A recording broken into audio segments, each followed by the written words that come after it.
Azazel is a kind of a fun one because in a lot of ways he is basically Lucifer, right? He's the fallen angel. He's got the feathery wings. He's got the alliance with the god of man, all that. So he's a kind of a fun character to play around in that respect. And a big part of that is the idea of the temptation of kind of, the deal with the devil, right?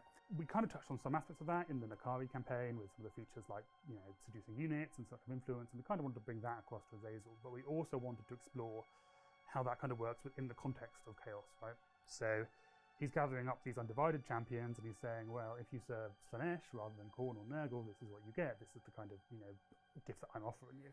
So in gameplay terms, of the 4 champions, he's the one who leans most into our Path to Glory system, which is about the character progression, about the upgrading the characters. So he'll find it, a bit cheaper to upgrade his characters, he'll find it easier to upgrade his characters, and to kind of lean into this idea that he's almost like mentor figure to this next generation of Slaaneshi champions.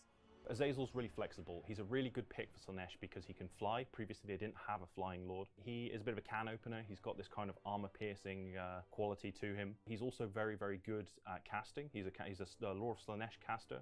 So he's great for just dropping really powerful AoE spells like slicing shards on your enemies. What was really cool about this project was obviously it had 4 champions of chaos and we had 4 sound designers, so we all took one each and all kind of made it our own and worked together as a team and went back and forward. So it was my good friend Alex Hines who did Azazel. And I think one of the key things we talked about when talking about Azazel and how Azazel should sound is it just needed to be very Slaanesh. So all of Azazel's sounds have this really organic texture to it. It's a bit synthetic, so it sounds a bit off, but it's a nice hybrid, so again it feels like Slaanesh. So like a lot of his abilities have these like pulses that happen and they're like almost like synthetic heartbeats, so they feel right but wrong. And of course our animators and VFX department did a phenomenal job, so it made it really easy for Alex to make all the sound design for all of Azazel's melee. That's probably his big thing. And because Azazel is a quick character, all his attacks are very quick and to the point, and there's a lot of kick drums in a lot of his impacts, and it's just there to give him a nice like straight to the point. For Azazel, we were mostly trying to adapt the lore into the animation. He likes himself.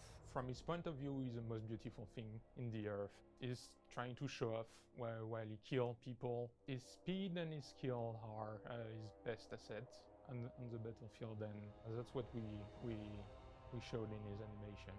The war shrines, they're all bespoke war shrines to each god, and I think it would have been very easy to give them all the same sounds and just leave it there.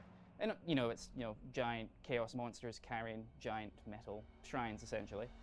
So them sounds are the same, but what we've done differently is there's these big VFX that are playing off them, and they are all very bespoke to them gods. When you play as Undivided, it's this really chaos lightning type thing. When you play Khorne, it's got this really aggressive fire, super distorted, really over the top, really Khorne. And the Slaanesh one's really cool because we gave it a lot of, in the audio in the mix, we gave it a lot of Doppler effects. So as the little VFX are whooshing by, you're getting it, because again, Slaanesh is speedy, so we like the idea that the shrine sound effects have, for the Slaanesh, have these like constantly playing because it's Slaanesh.